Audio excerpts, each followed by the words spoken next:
I always believed the land remembered, not in some poetic bumper sticker way, but in the way a body remembers pain or how old wood creaks before a storm. This ranch has stood for over 100 years, carved from nothing but dust, sweat, and the kind of stubborn determination people do not make anymore. My great-grandfather bought these 800 acres when this part of the country was still wild and lawless. He passed it to my grandfather, who passed it to my father, who eventually passed it to me with the same warning they all shared. Protect it, respect it, never dig too deep. The land never changed much. We raised cattle. We grew what crops the dry soil would allow. We lived simply, free from the tentacles of modern oversight that slowly consumed everything around us. No subdivision covenants, no city ordinances, no homeowner associations to dictate the color of our mailbox or the height of our grass, just land that belonged to us and us to it. That changed last spring when they arrived in their gleaming SUVs and tailored business casual attire. 5 men and 2 women representing what they called Sundance Greens, the new master-planned community that had been spreading like a rash across the adjoining properties over the last decade. "Mr. Harmon," their spokesman said, extending his manicured hand. "I am Richard Klein, president of the Sundance Greens Homeowner Association. We are here to discuss an exciting green energy initiative we would like to implement in partnership with surrounding properties." I did not take his hand. I just stood on my porch, arms crossed, waiting for the real reason they had come. "Our community is pioneering sustainable living in this region," Klein continued, undeterred by my silence. "We have secured major funding to create a solar infrastructure network that will power our entire development.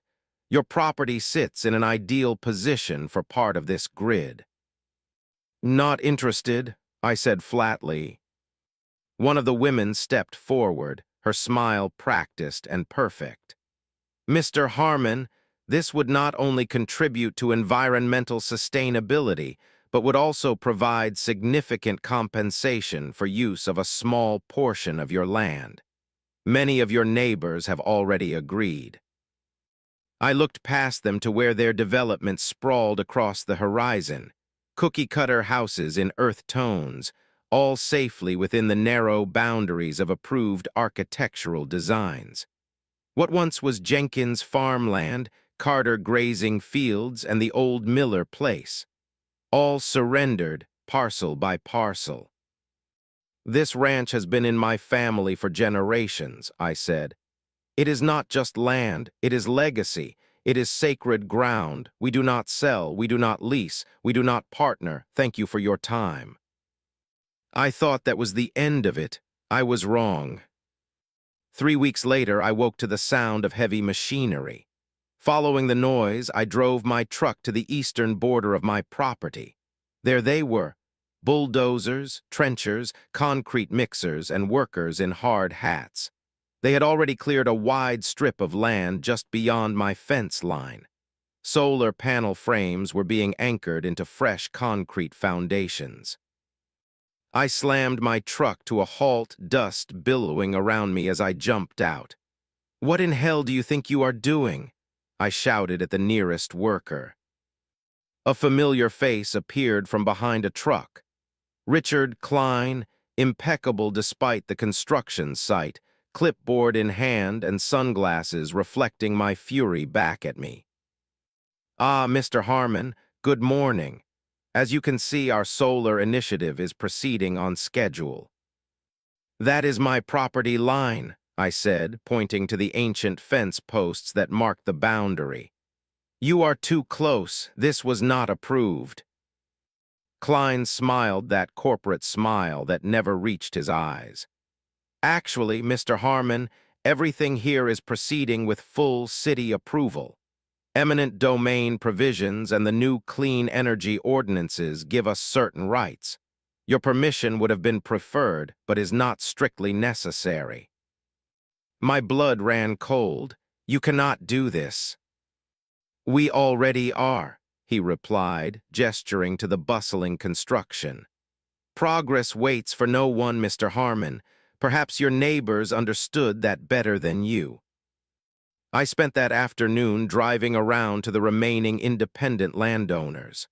Old man Pritchett had sold last year. The Williams sisters had taken a buyout. Even stubborn Carl Jenkins had signed away rights for what he called a retirement fund too good to pass up. They were isolating me, surrounding my land with their vision of the future. But what they did not understand, what my family had protected for generations, was that some things are better left buried.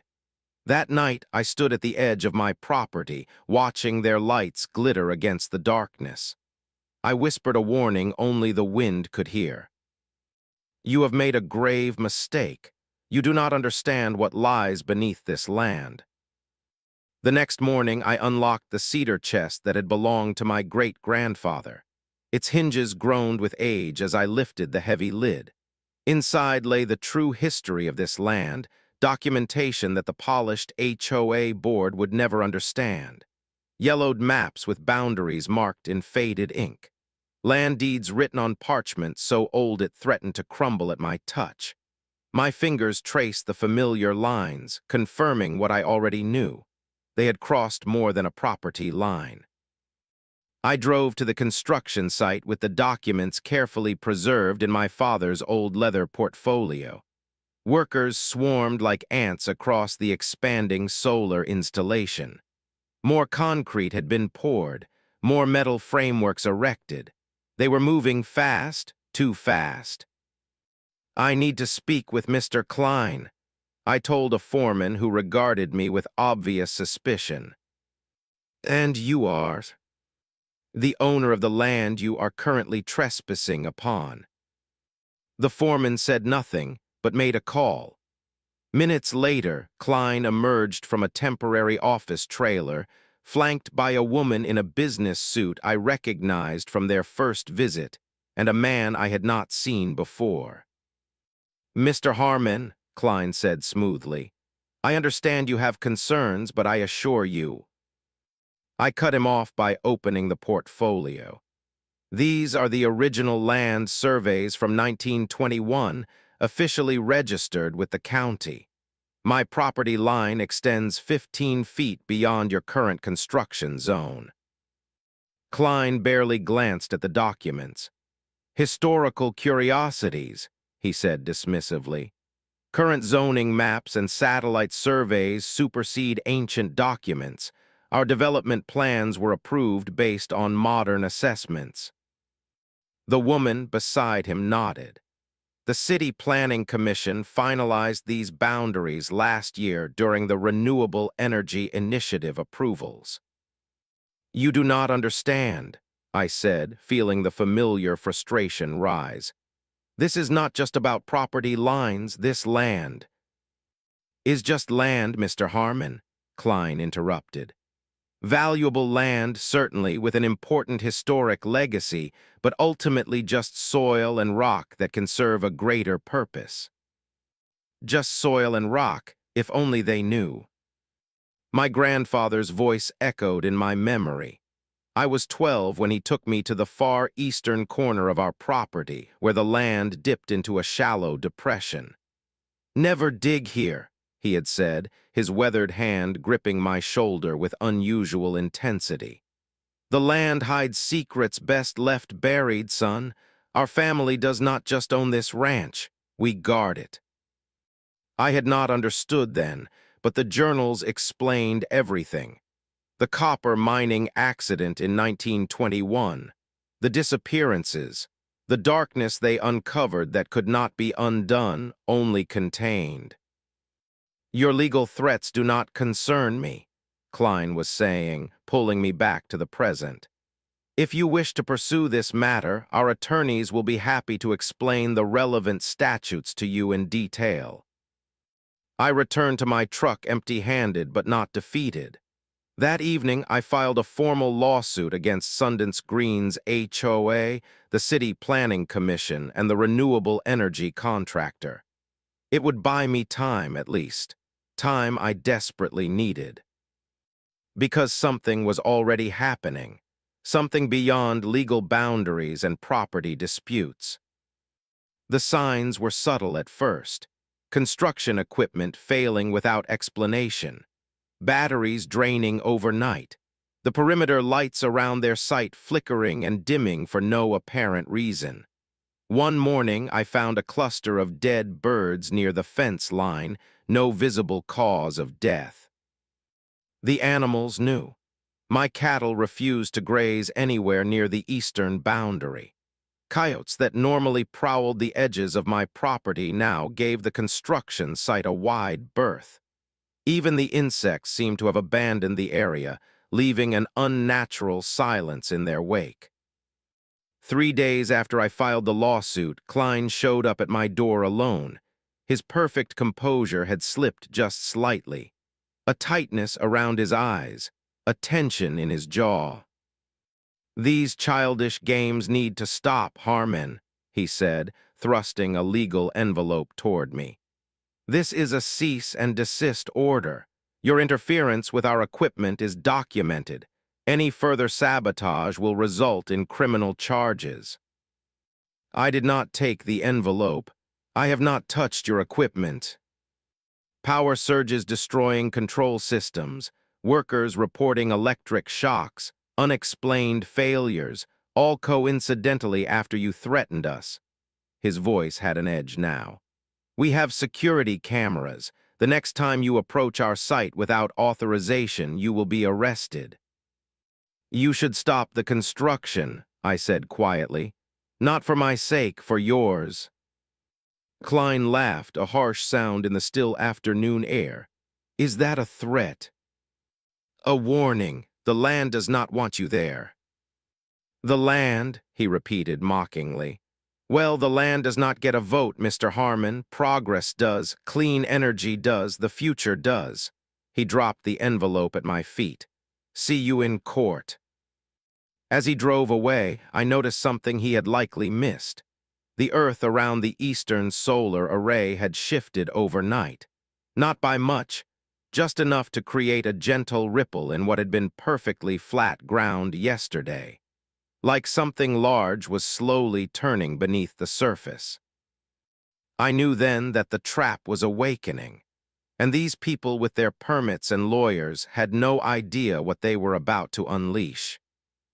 By the third week of construction, the land began fighting back. I watched from a distance as workers clustered around a smoking junction box. Third equipment failure that week. Through my binoculars, I could see burns on one technician's hands as his colleagues led him to a first aid station. No ordinary electrical surge could cause that kind of damage. My great-grandfather's journal told the story that had become our family's burden. In 1921, when copper mining was booming throughout the region, a team of miners dug an exploratory shaft on what was then the eastern edge of our property. They found copper, yes, but they found something else, too. Something that had been dormant beneath layers of ancient rock. The journal spoke of darkness with teeth, of shadows that moved against the light, of men driven mad by whispers no one else could hear. The mine collapsed, killing 14 workers. My great-grandfather knew it was no accident. Together with 3 tribal elders from the region, he performed a ritual I did not fully understand. A sealing, a binding, a trap laid in blood and sacrifice. "We lured it back," the journal read. "Back into the depths where the copper veins run black. We sealed it with stone and salt and things I dare not name. The land must remain undisturbed. The seal must hold. This is our burden now." And for a century we had kept that burden, until progress came knocking. I drove into town to meet Howard Chen, the local historian who had helped me research the original property boundaries. We sat in the back of his cluttered office, surrounded by maps and county records. "There's something else," I said after explaining the situation. "Something about the land itself. Do you know if there was anything unusual about that area before my family owned it?" Howard adjusted his glasses. "Unusual how?" "Sacred, maybe, or dangerous. Something the original inhabitants might have avoided." Understanding dawned in his eyes. "You're talking about the old burial grounds." He pulled an ancient map from a drawer. "This whole region was considered sacred land by the indigenous tribes, particularly the eastern slopes where your property meets what's now Sundance Greens. They called it the sleeping place in their language. No hunting was permitted there. No settlements built." "Well, because of the dead." Howard shrugged. "That's the conventional explanation, but some texts suggest it was because of what might wake up if disturbed." That night, as I returned to the ranch, emergency vehicles screamed past me toward the construction site. Red and blue lights cut through the darkness. I pulled over, watching from a distance as workers gathered around what appeared to be a sinkhole that had opened without warning near the main solar array. Equipment had tumbled into the depression. The earth had simply given way. The next morning brought news crews and official vehicles. I stood at my fence line, observing the chaos. Engineers examined the ground while suited officials huddled in concerned discussion. The sinkhole had expanded overnight. Klein spotted me and stormed over, his face contorted with rage. "What did you do?" "I told you, the land does not want you here." "Cut the mystical nonsense," he spat. "We had that entire area surveyed. No sinkholes, no instabilities, nothing. Then suddenly, after you threaten us, the ground collapses." A police officer approached before I could respond. "Mr. Klein, we need you back at the site. There's been another incident." The incident was all over local news by evening. A night security guard had vanished during his shift. His vehicle remained, doors locked, keys inside.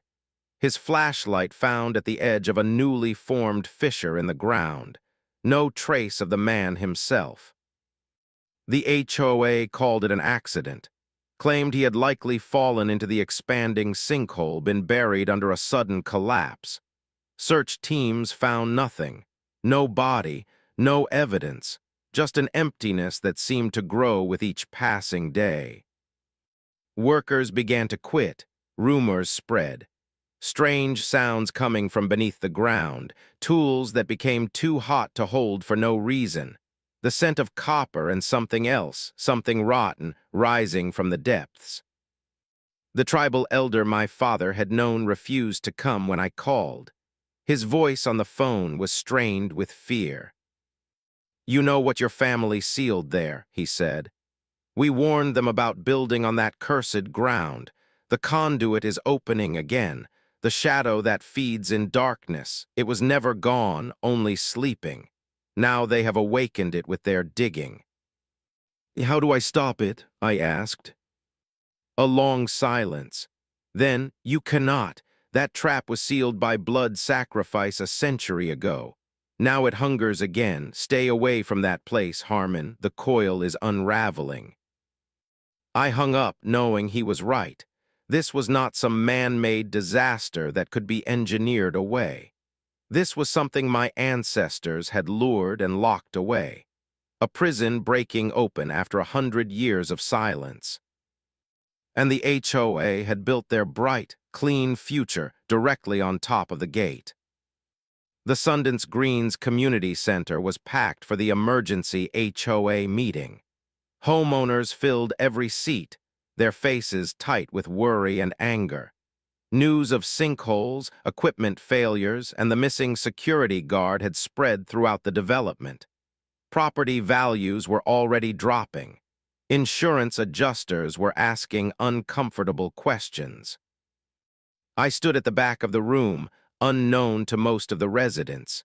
Just another concerned face in the crowd. The board members sat at a long table on a raised platform, Klein at the center, his professional veneer now visibly strained. The geological anomalies affecting portions of the solar initiative are being addressed by structural engineers, he was saying, his voice carrying over the murmurs. There is absolutely no cause for alarm regarding residential areas. What about Frank Tillman? A woman called out. He's been missing for 4 days. Klein cleared his throat. The unfortunate incident involving our security contractor is under police investigation. We have been advised not to speculate about. Is it true the ground just opened up and swallowed him? Someone else interrupted. That is an irresponsible rumor, Klein snapped. This community is built on scientifically surveyed, geologically stable land. These isolated incidents are being magnified by social media, and I had heard enough. I stood and walked deliberately to the front of the room. Every eye turned to me. My name is James Harmon, I announced. My family has owned the ranch bordering your eastern development for over a century, and I am here to tell you that you are all in danger. A security guard moved toward me, but Klein waved him off, a tight smile forming on his lips. Ah, Mr. Harmon, our concerned neighbor, perhaps you would like to share your theories with everyone about how the land is. What was it, fighting back? Scattered nervous laughter rippled through the crowd. This is not a joke, I said, addressing the homeowners directly. The land where they built your solar array has a history, a dark history. My family has protected that border for generations because we knew what lay beneath, what was sealed there after the mining disaster of 1921. Klein stood now. Mr. Harmon is currently involved in a property dispute with the association. These ghost stories are simply an attempt to disrupt our green energy initiative.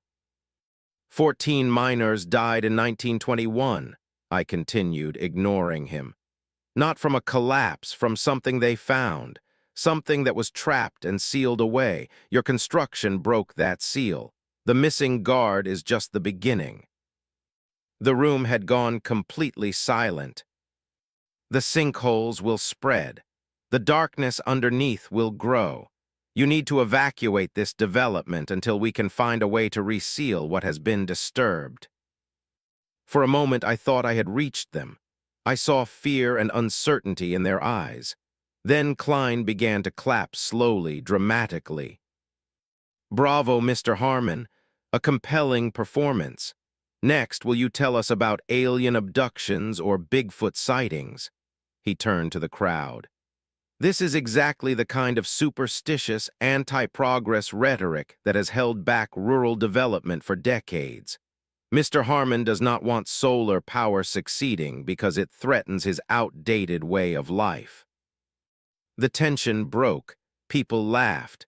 Someone called out, maybe he's worried about his cattle getting abducted by the whole monster.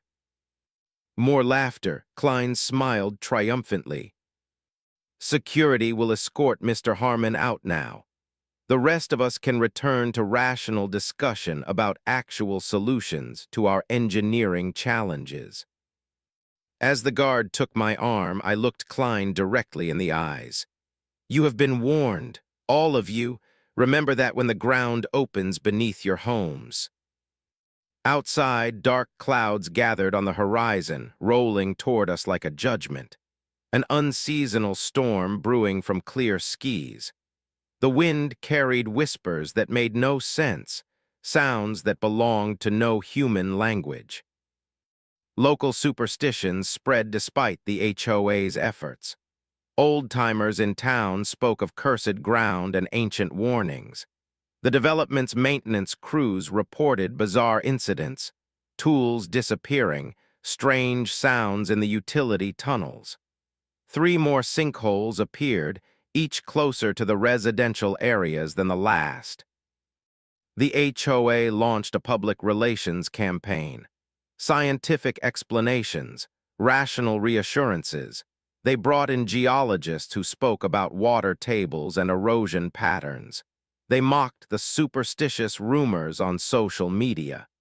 Klein gave interviews about embracing the future and rejecting fear-based thinking. Then the storm hit, not a natural storm.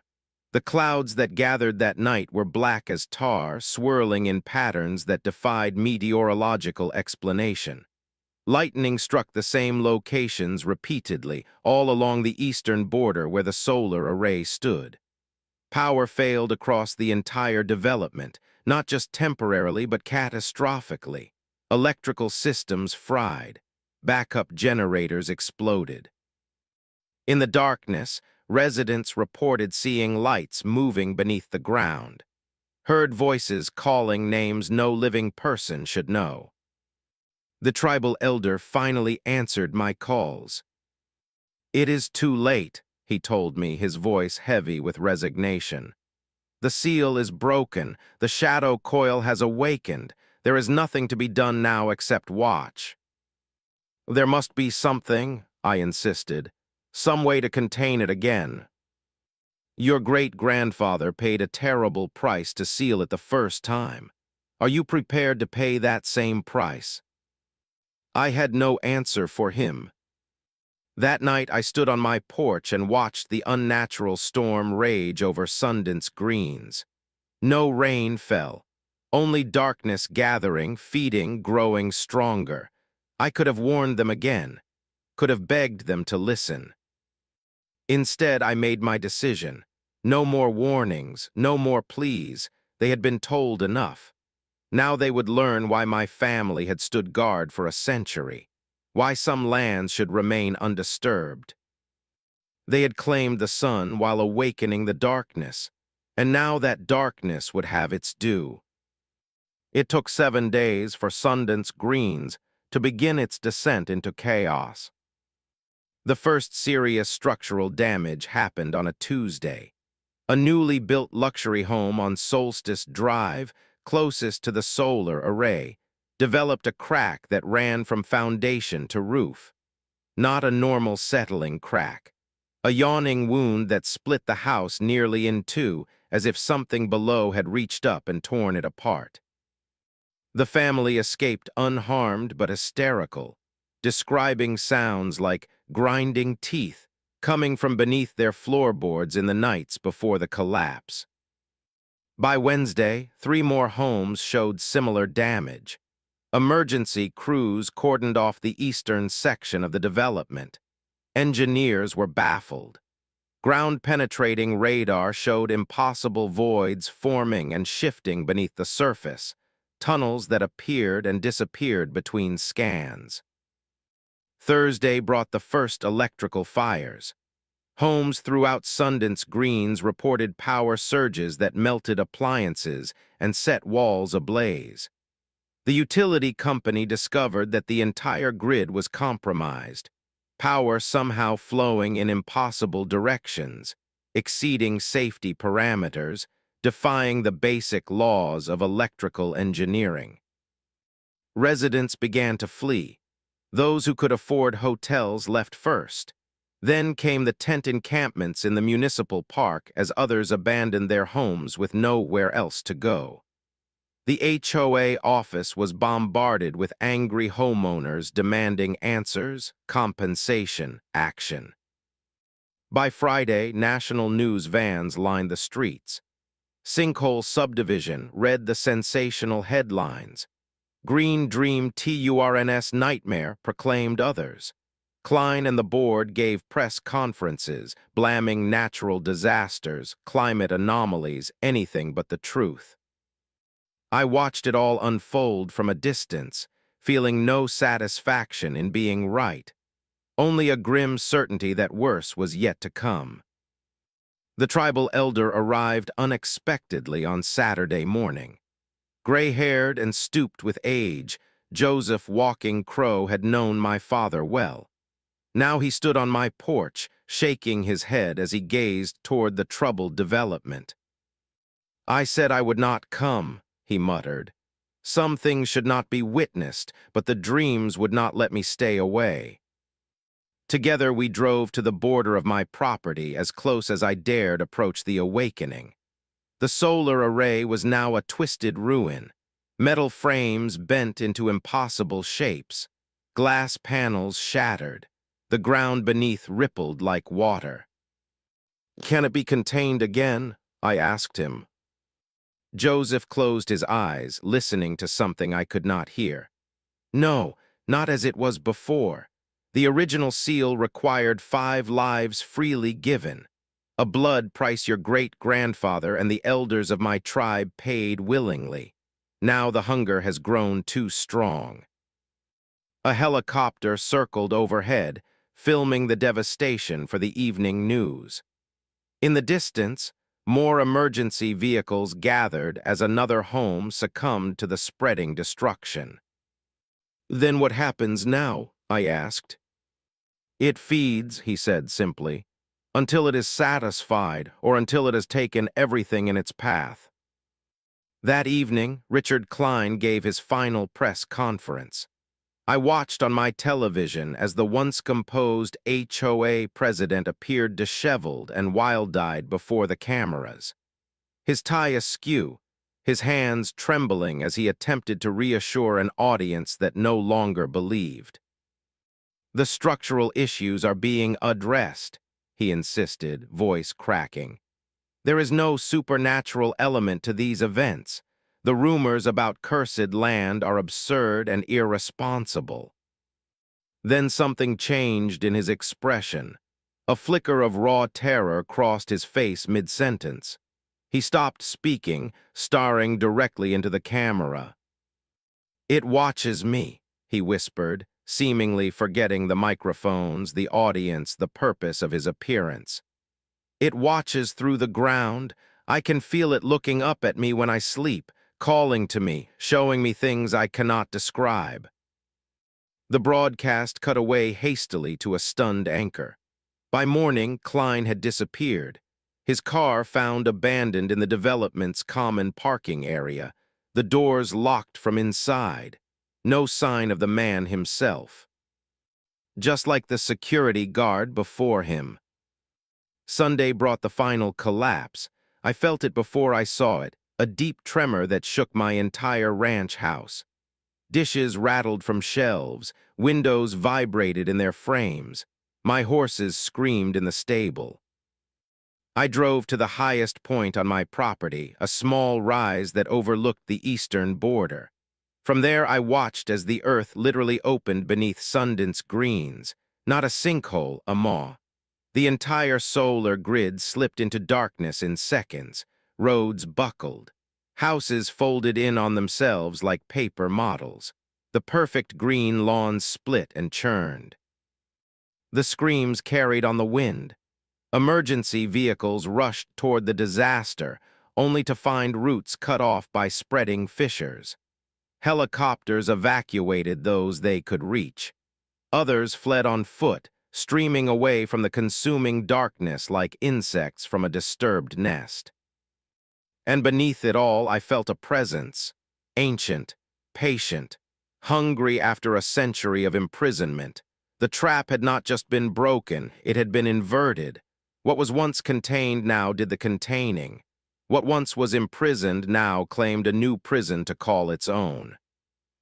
By nightfall, half of Sundance Greens had simply ceased to exist, swallowed by darkness that defied geological explanation. The other half stood abandoned, a ghost town created in a single day. The media called it an unprecedented natural disaster. Scientists would debate the causes for years to come. But I knew the truth. My family had always known. Some lands remember, some secrets should stay buried, and some traps once sprung can never be reset.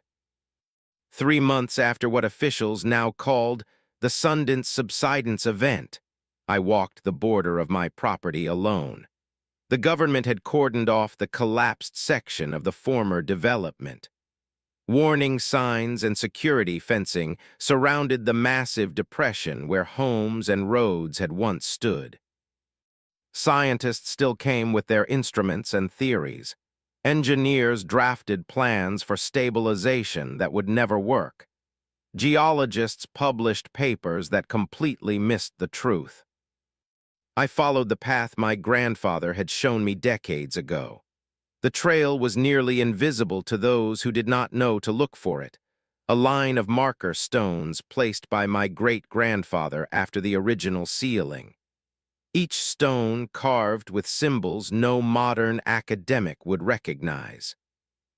Many had been disturbed or displaced during the solar construction. I carried replacements in my backpack, carefully carved according to the journals. Each one set with precise spacing, each one reconnecting the broken chain of protection. Mr. Harmon. I turned to find a woman watching me from a few yards away, press badge hanging from her neck, notebook in hand. One of the few reporters still lingering after most media had moved on to fresher disasters. Sarah Chen, National Geographic, she said. I was hoping to ask you about the history of this land.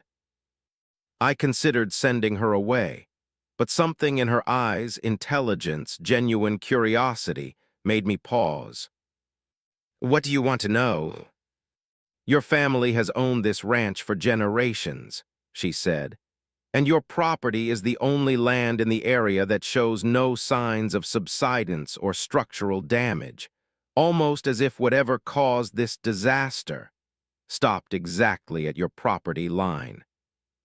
I continued placing the marker stone I had been positioning when she arrived. Good fortune, I suppose. Or good planning, she countered. Local records show your great-grandfather purchased this land immediately after the mining accident of 1921. He specifically acquired the eastern section where the solar array was recently built. I said nothing, moving to the next marker position. The strangest thing, she continued, following at a respectful distance, is that he paid 10 times the market value for that particular section, land that was considered worthless after the mining collapse. My family has always valued privacy, I said. I spoke with a tribal historian, she pressed on. He mentioned old stories about this area, about something that was disturbed during the mining operation, something that was then contained. I stopped and faced her directly, off the record. She hesitated, then nodded, lowering her notebook. Not everything in this world makes sense according to modern understanding, I said carefully. Some threats cannot be defeated, only contained. My great-grandfather did not buy this land. He claimed it as a prison. Every generation of my family has maintained that prison. Until the HOA broke the seal, she said quietly. The solar panels were not the problem, I explained. It was the deep foundational work, the trenching for underground cables, the drilling into bedrock. They breached what had been carefully sealed. And now, I looked toward the devastation beyond my property line. Now the entity has fed, it has claimed new territory, and if we are very lucky, it will sleep again. But the prison is different now, larger, more difficult to maintain. What was this entity? She asked. I do not know its true nature. The journals speak of it as a shadow that consumes, a hunger from deep places, perhaps something from when the world was young and darkness had teeth. What matters is not what it is, but that it stays where it belongs. Will you tell people the full truth? I smiled grimly. Would you believe me if I did? Would anyone? Better to let them blame shifting water tables and unstable geological formations. The truth would only bring curious fools who might disturb what remains barely contained. She seemed to understand. We stood in silence for a moment, looking out over the ruined landscape that had once been a showcase of modern, sustainable living. "The HOA is finished," she said eventually. "Class action lawsuits, bankruptcy, criminal investigations into negligence. No one will build here again." "That is for the best." Sarah Chen left shortly after, promising not to publish our conversation. Whether she kept that promise or not hardly mattered. The world would believe what it wanted to believe. Science would explain away the inexplicable. Rational minds would reject the truth even when it swallowed their homes whole. I finished placing the marker stones as the sun set, completing the circuit my ancestors had designed. The ground had settled now. The hunger temporarily sated, but I could still feel it down there, dreaming its ancient dreams beneath layers of rock and soil. The trap had worked as designed, just not as originally intended.